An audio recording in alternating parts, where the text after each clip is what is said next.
Obsession doesn't come from love.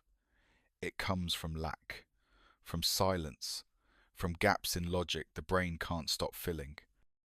The more they know about you, the less they need you. But if you give them nothing, if you offer only shadows, pauses, and fragments, they will chase you with the hunger of someone trying to solve their own mind. Machiavelli knew this long before psychology gave it a name. You don't win people by being available. You win them by being valuable. And value in this world is created not by giving but by withholding. There is a certain kind of silence that makes people lean in, a kind of absence that fills a room louder than presence. The man who speaks less, reveals little, and disappears before being fully understood, he is the one who lingers in memory long after he's gone. Obsession, contrary to what we've been taught, is not the result of overflowing love or magnetic charm. It's the byproduct of incomplete access. The human mind is addicted to puzzles. When you hand people the edges of your identity, but never the center, they will spend days, months, years trying to complete it. Machiavelli understood this in court. The most dangerous men were not the loudest. They were the ones who said nothing, smiled slightly, and vanished when the attention became too hot.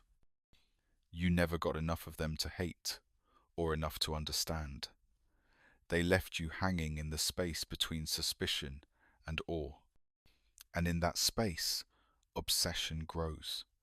You see it in relationships that leave you breathless with confusion, in leaders whose reputations tower over the few words they ever spoke, in public figures who never explain and never apologize, only leaving behind suggestion, imagery, and silence. The mind is a cruel servant when it doesn't have answers. It loops, it imagines, it romanticizes, and eventually it attaches. Obsession is not love. It's unresolved curiosity weaponized against the self. So, if you want to hold power over others without lifting a finger, understand this. You don't have to be impressive. You only have to be unclear. Be the question they can't stop asking. Be the cliffhanger no one gets to finish. And above all, never explain. Because the moment you satisfy their curiosity, they'll move on. But if you leave the door cracked, if you vanish just before they figure you out, they'll sit at that door for the rest of their lives, hoping you come back to answer it. That is not magic. That is strategy. That is the beginning of the obsession you control. Give them a glimpse, then disappear. That is the formula. That is the trap. Obsession doesn't grow when you are available. It grows when you are almost available. When they see a flicker of you, feel the warmth of your presence, taste the possibility of closeness, and then it vanishes. The mind doesn't chase what it holds. It chases what it almost had. This is not cruelty. It is psychological geometry. The moment you appear and then pull away, you create a vacuum, a space that demands to be filled. And in that space, they will build stories, meanings, desires, even devotion. Machiavelli would never hand someone the full map. He would offer a corner, a curve, just enough for them to want more. And then he would vanish behind the curtain of strategy. When you give someone a glimpse of emotion, of vulnerability, of approval, you are giving them a spark. But if you stay, that spark becomes familiarity, and familiarity is the death of mystique. So leave while you are still unclear. Withdraw before they can grasp you. Let them turn your half sentences into symphonies. Let them decode your silence as if it were scripture. The human brain cannot let go of what is unresolved. It replays, it rewrites, it reimagines, and that replay loop is where obsession is born. This is why the one who gives too much is forgotten quickly. There is no riddle to solve, no depth to explore, but the one who reveals just enough to be felt yet never enough to be understood. They are unforgettable. You don't have to be more impressive. You just have to be more difficult to understand. If they ask you a question, answer with a mirror. If they try to define you, give them a contradiction. If they lean in, lean back. You are not being cold. You are being rare. And rarity is the most expensive thing in any room. Think of every time someone obsessed over a text that never came. Every sleepless night someone spent wondering what you meant. Every hour wasted rereading the moment you looked at them, then looked away. That is power. That is reach without contact, influence without effort. You gave them a glimpse, you disappeared. And now you live in their mind rent-free, not because of what you gave, but because of what you withheld. The longer you remain a question, the longer they will chase the answer. And you never have to give it, just vanish again. Let them come looking, let them stay wanting. That is the architecture of obsession. That is how you hold someone without touching them. That is how shadows become unforgettable. The brain doesn't crave consistency, it craves unpredictability. It's wired to respond to patterns, yes, but it becomes addicted to what it can't predict.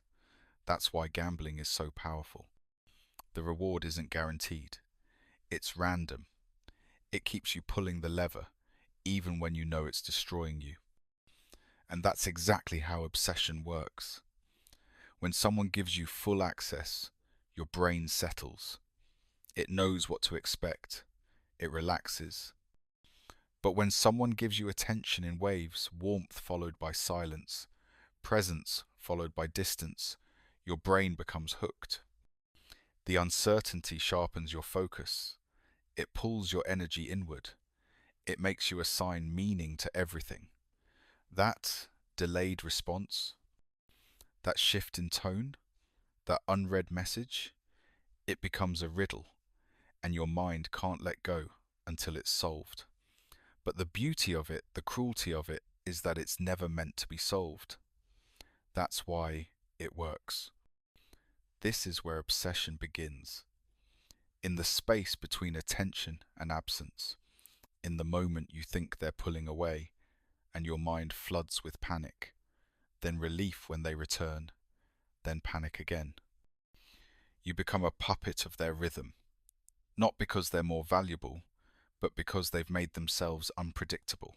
Machiavelli understood this when advising rulers. Consistency was safety. Unpredictability was dominance. If people couldn't anticipate your next move, they had no power over you. And if they couldn't decode your rhythm, they stayed focused on you completely.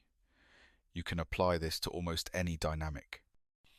The person who always answers texts right away, taken for granted.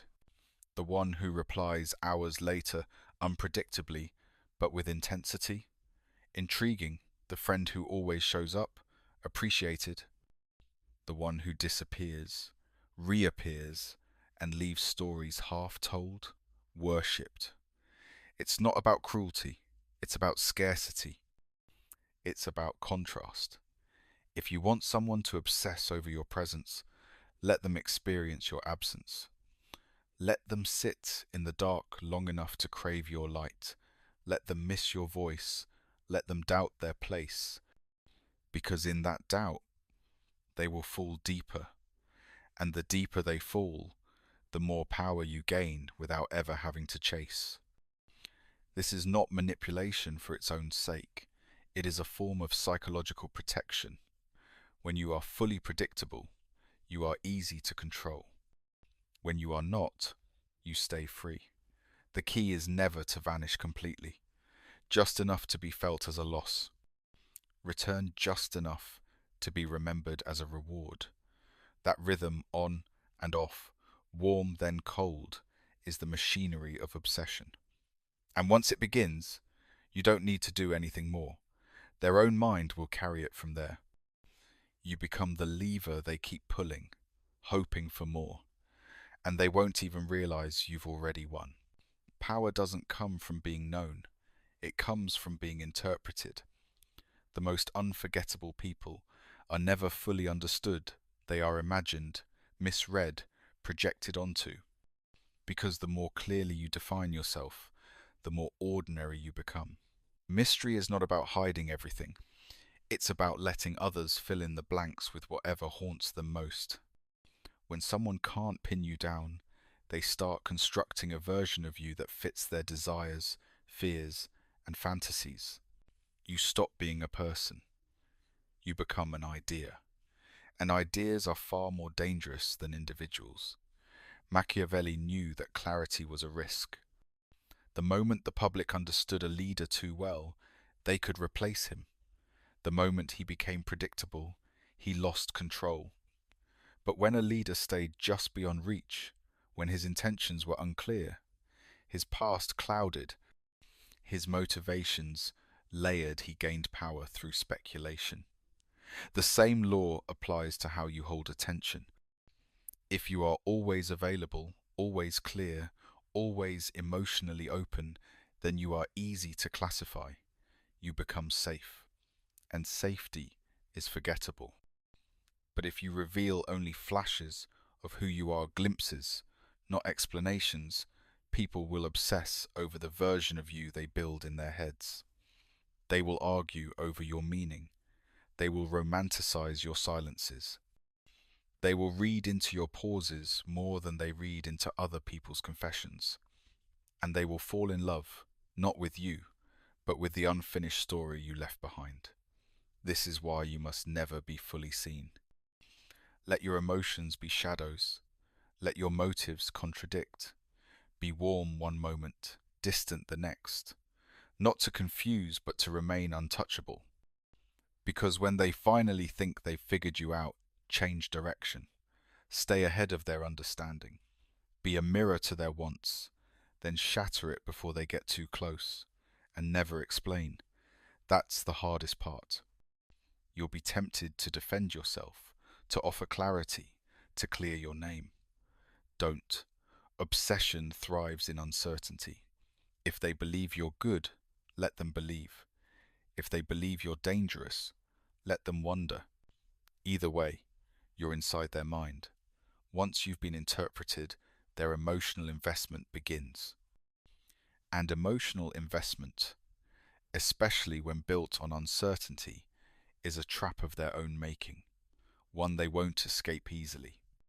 They'll replay every moment, re-examine every word, ask others for advice, and the more they try to understand you, the deeper they fall. Not because of who you are, but because of who they think you might be. That is power. That is the advantage of the unreadable. So be a question they never answer. Be the pause they can't skip. And be the one story in their life they never get to finish. The mind hates silence, but it never forgets it. Say less, and people will lean in. Say nothing, and they will write entire novels in your absence. This is the law of psychological projection. The less you reveal, the more others reveal themselves in their attempts to understand you. And the moment someone starts imagining who you are, they've already started falling into your gravity. Machiavelli knew this well. In a court full of noise, he warned that words were dangerous not because they gave offense, but because they gave clarity. And clarity, once given, cannot be undone. The one who speaks little controls the room. He holds every mind hostage by refusing to answer. Every pause is power. Every silence, a sharpened edge. When you speak, speak with weight. When you answer, answer only what benefits you. Everything else should be left hanging. Because the truth is this: people don't become obsessed with your answers. They become obsessed with their own guesses. When you give them just a piece, a sentence without a conclusion, a look without explanation, a message with no follow-up, they will start circling like wolves, trying to complete what was never theirs to finish. This is how people fall for you without ever knowing you. It's how your silence becomes the loudest sound in the room, because the brain cannot stand incompleteness. It loops, it replays, it invents meaning, and it becomes addicted to the act of searching. When you say less, you force the other person to do the emotional labor. They start wondering what you meant, what you wanted, what you felt, and the less you reveal, the more intense their curiosity becomes. That curiosity turns into attention, and sustained attention, under pressure, becomes obsession. This is the trap, and most people walk into it willingly. You don't have to be brilliant, you don't have to be powerful, you just have to be quiet at the right moment, and that silence will echo inside them louder than any speech ever could. This is how you become unforgettable, by refusing to be obvious. They will remember you not because of what you said, but because of what they wanted you to say and never heard. Your silence becomes sacred. Your restraint becomes legend. And every person who tries to understand you becomes a prisoner of the version they created. That version haunts them. It flatters them. It hurts them. But most of all, it keeps them connected to you long after you've gone. Because when someone can't stop thinking about you, it's rarely about who you are. It's about the space you left behind. So say less. Let their mind speak louder. Let them build you up in silence. And when they're finally addicted to the noise in their own head, you'll realize you never had to give them anything at all. Absence is not a void. It's an amplifier. When used with precision, it makes your presence feel heavier, rarer, and more valuable than anything you could say or do while standing in the room. The problem is, most people are terrified of being forgotten, so they overstay, overshare, over-explain. But Machiavelli would laugh at that. He understood that when you are always present, you become furniture, familiar, functional, forgettable. But when you are scarce, people begin to assign worth to your silence, your mystery, your delay. They begin to believe that you have more value simply because you are not always there to be accessed. Think of the ones you've obsessed over. The people you couldn't stop thinking about weren't the ones who replied instantly or were constantly available. It was the one who disappeared right when it mattered, the one who didn't respond, the one who showed up once and left an imprint you couldn't shake. That's not coincidence, that's leverage. You don't need to do more. You need to be less accessible. Scarcity forces people to assign meaning to your time. If you're always online, always explaining, always responding, they'll think your attention is easy. But if they have to wait, wonder, and work for it, they begin to crave it. And the more they crave it, the more valuable you become. It's human psychology. What we chase feels more important than what's handed to us. Power is created not through volume but through contrast. Show up once with intensity, then vanish. Let your absence ring louder than your voice. That rhythm creates obsession. That silence becomes the stage where your image grows in their mind. They imagine you doing better things, being with better people, living a better life. And suddenly, you are elevated not because you've changed, but because you disappeared. Machiavelli knew rulers should not be too familiar. He warned that a prince who mingled too often with the people would lose his mystique. A leader must be seen sometimes, but not often, respected, but not clung to, admired, but not known. The same rule applies to personal power.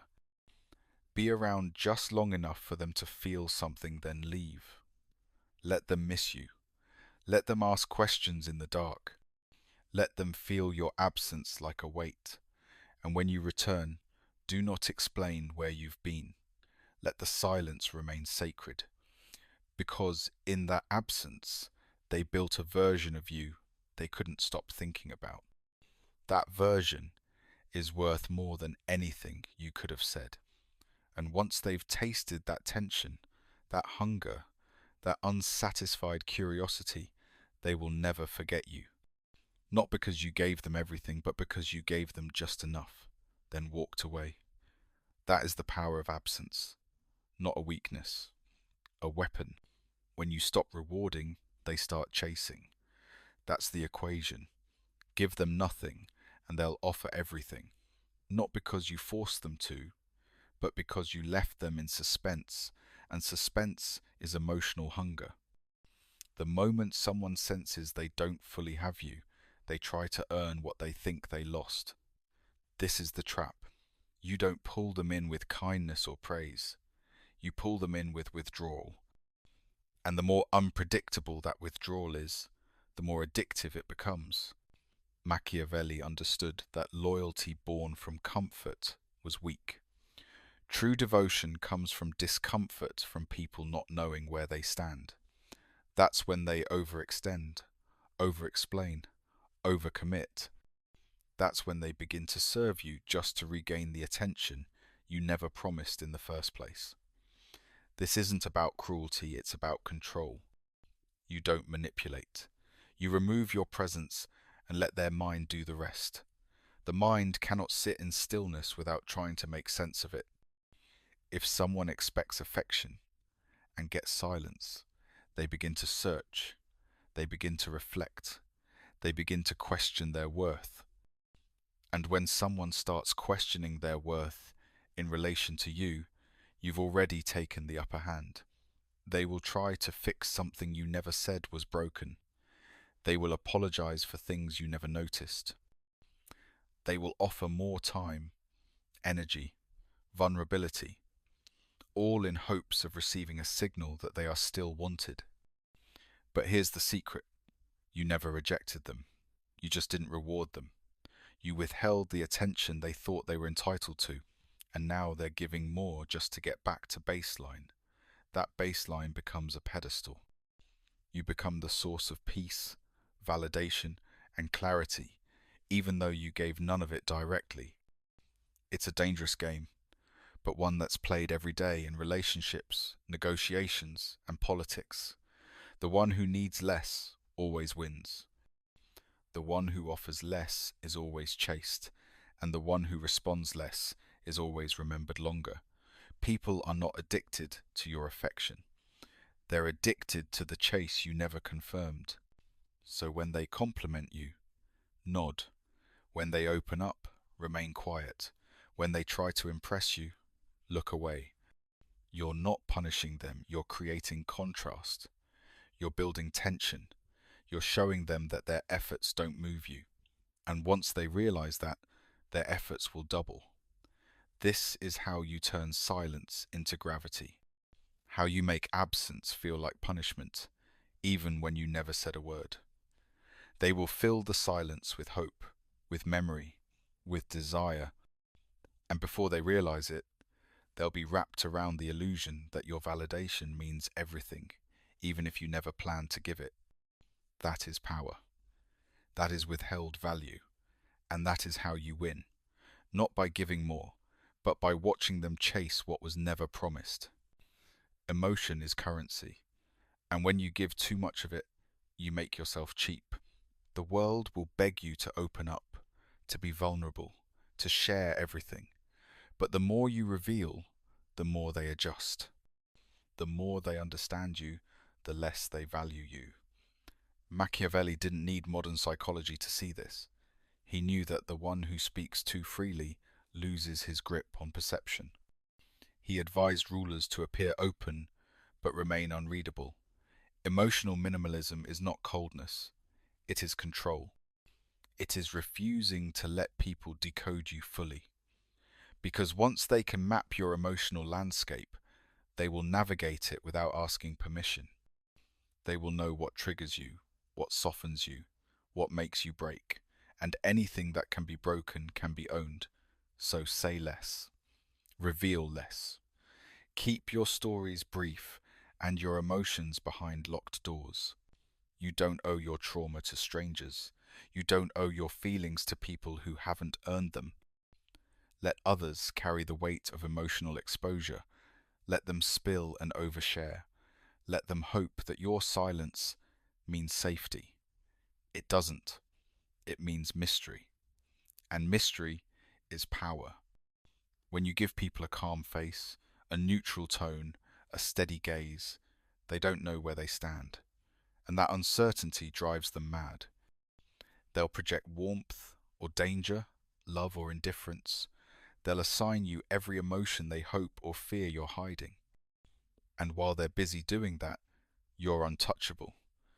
This is how influence works, not through shouting, but through restraint.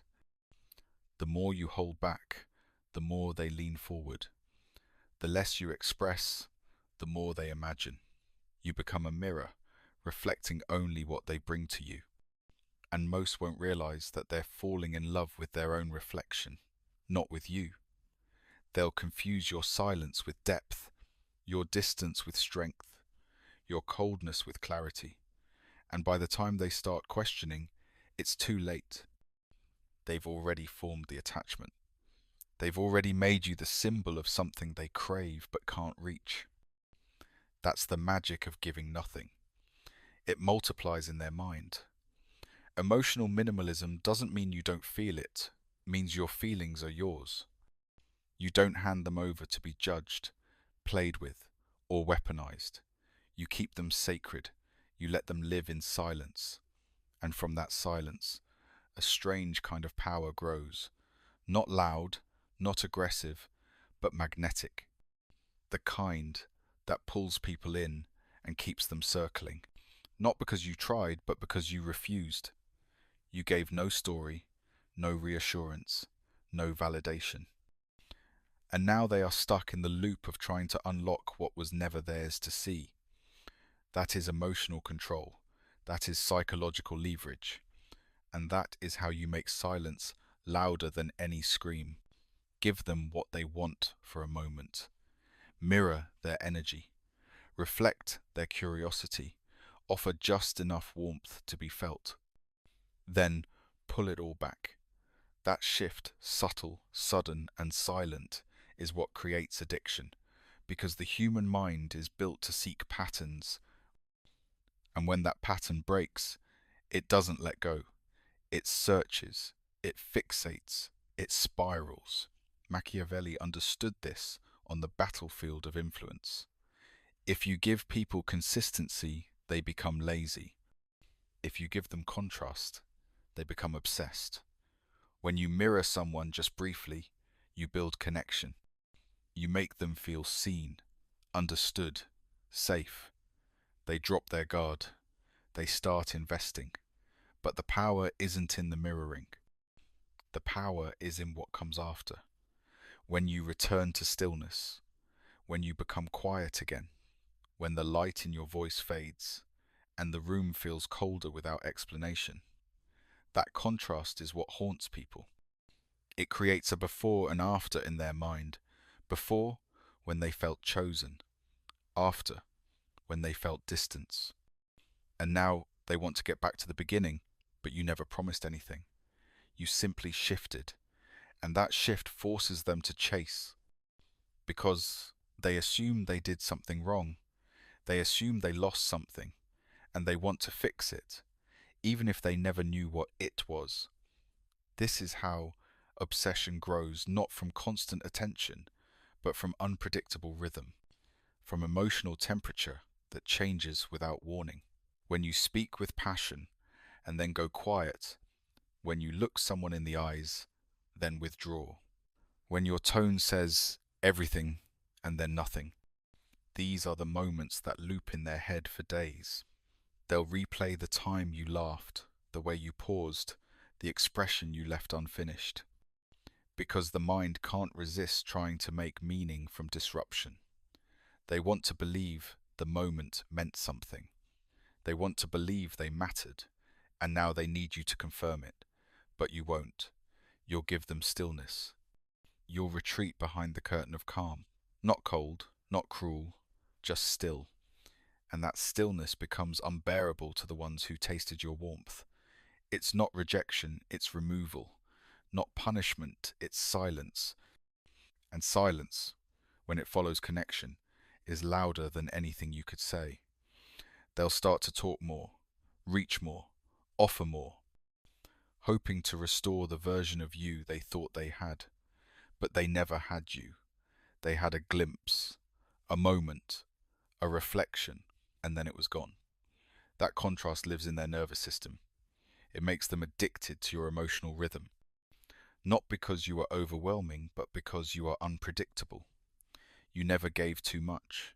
You gave just enough, then returned to stillness.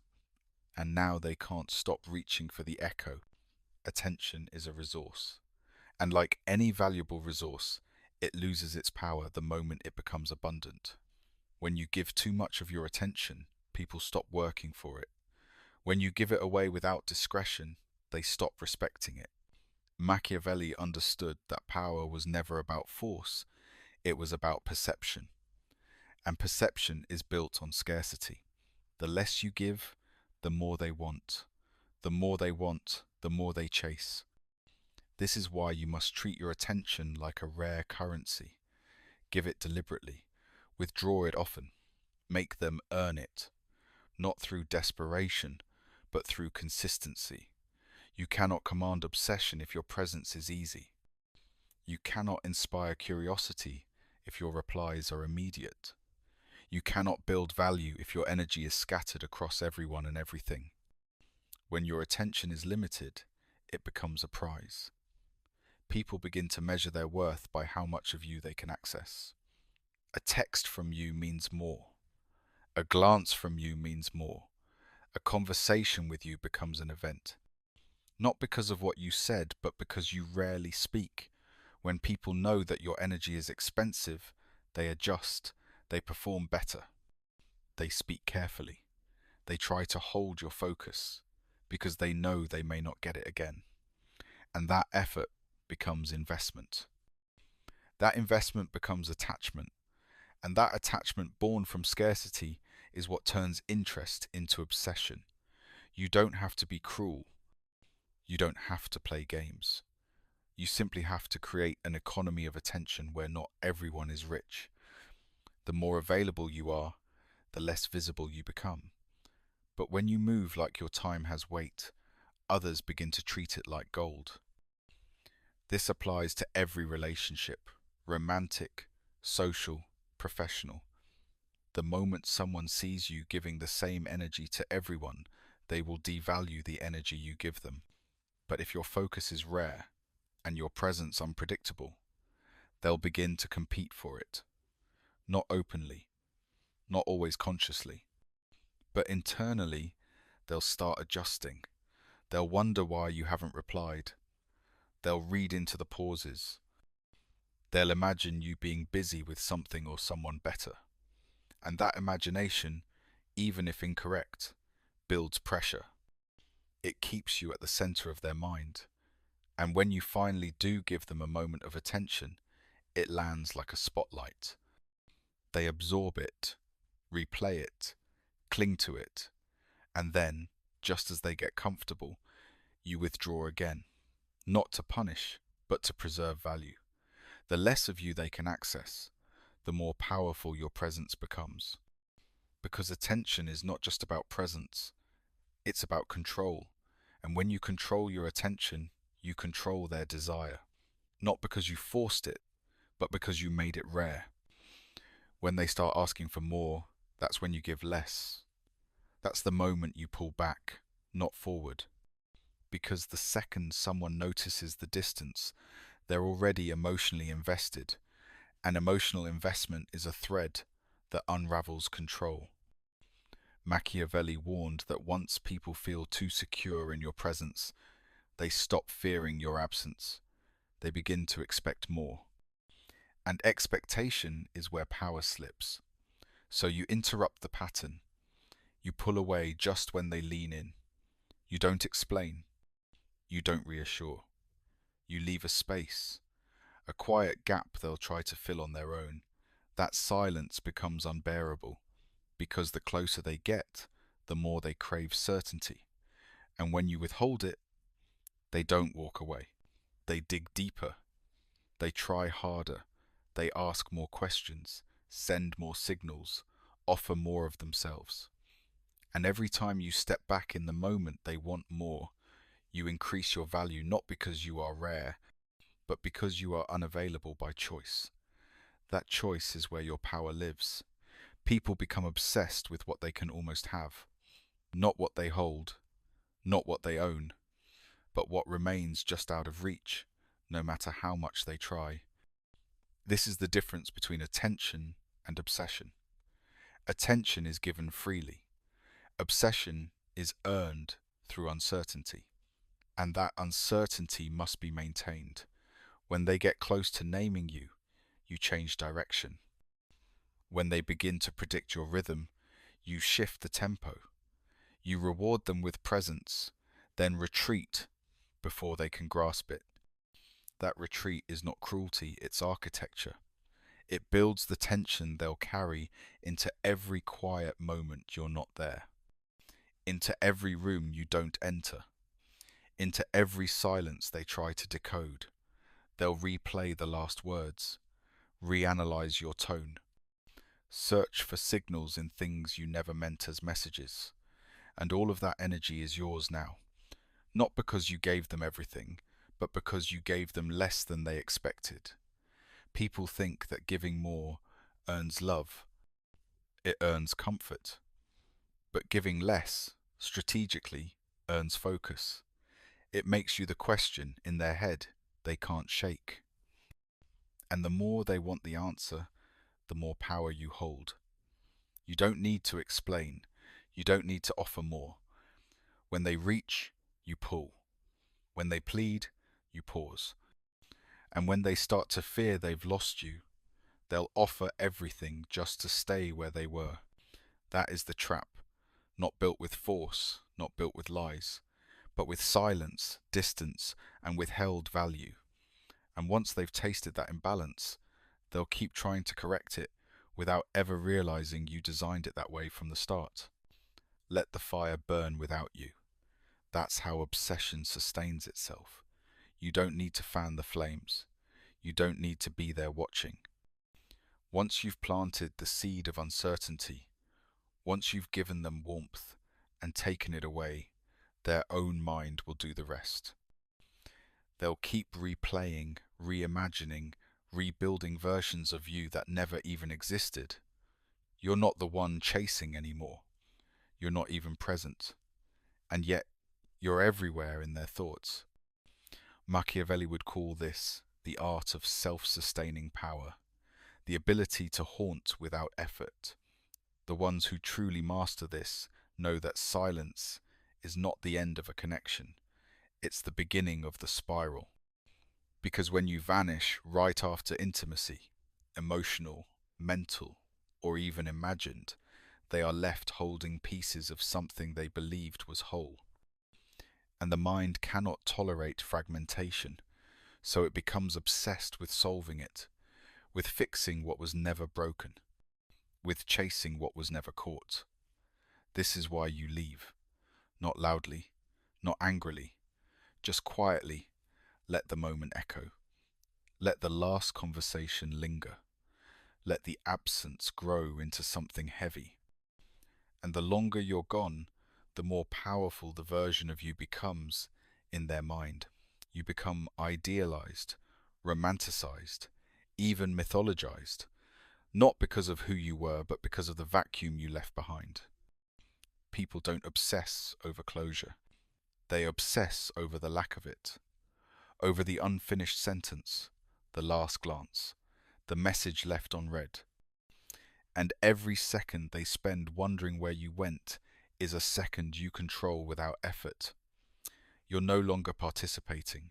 You've exited the game. But they are still playing, hoping you'll return, hoping to rewrite the ending. And when they do reach out, when they try to ignite the fire again, don't rush to reply. Let time distort the memory. Let absence do its work. Because once someone attaches to the idea of you, their desire becomes self-feeding. They don't need more of you. They need more of the version they built when you were gone. That version is flawless, mysterious, rare, and far more powerful than any version of you in real life. That's the danger of giving too much. You collapse the fantasy. You offer answers, and answers kill obsession. But when you stay gone, when you let the fire burn without you, they'll keep feeding it with their own emotion, their own memories, their own guilt. And they'll never even realize it's themselves they're chasing, not you. That is control. That is psychological gravity. And that is how you own space in someone's mind long after your presence has disappeared. You didn't do more, you did less, then nothing. And still, they stayed lit. Still, they burned. Obsession is power you didn't pay for. It is the energy they give you while you remain still.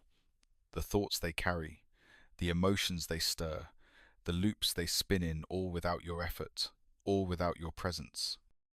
And the truth is, you never gave them much. A glance, a silence, a withdrawal timed so perfectly it echoed louder than any confession. That was enough. Because the mind, once denied clarity, begins to fill in the blanks. And those blanks become obsession. Machiavelli understood this better than most. The prince who remains distant, who appears rarely, who speaks with layers instead of answers. He commands loyalty not by force, but by mystery. He gives less. And because he gives less, people assign him more. They place meaning on his movements. They create intentions for his silences. They fight each other over his motives, all while he does nothing but remain unreadable. That is the law of withheld value. You do not give more to gain influence. You remove access. You reduce explanation. You reward unpredictably, or not at all. And in doing so, you allow their own curiosity to wrap around your image like a vine around a statue. Slowly, they become entangled, not with you, but with the idea of you. That idea becomes sacred, powerful, worth chasing. And you become more than a person, you become a concept. The concept they can't forget, the unsolved equation, the dream that woke them up but never finished. This is not manipulation for its own sake. This is control through restraint, power through subtraction. You don't destroy yourself trying to be loved, respected, remembered. You withhold. You vanish at the height of their curiosity. You never let them settle, and in doing so, you remain permanent in their mind, while others fade into noise. You didn't need to be louder. You needed to be less available. You didn't need to prove your worth. You needed to leave before they could measure it. Every great strategist knows the most valuable things are not the ones you see every day. They are the ones you glimpse, long for, and never fully reach. Obsession is not something you force, it's something you allow. And when you allow it with intention, you gain something few ever do: power without sacrifice, control without effort, devotion without chains. You are not remembered because of what you gave. You are remembered because of what you withheld. And that is the final move, the last silence, the ultimate law. Machiavelli never needed the crowd to understand him. He only needed them to wonder. And once they wonder long enough, they belong to you. Not because you held them close, but because you never let them all the way in. If you found power in silence, strategy in distance, and control in doing less, subscribe. Because in a world that demands more, we teach you how to win with less. Stay sharp, stay unreadable, stay dangerous. Like, comment, and follow Dark Blue Psychology for more cold truths they won't teach you anywhere else.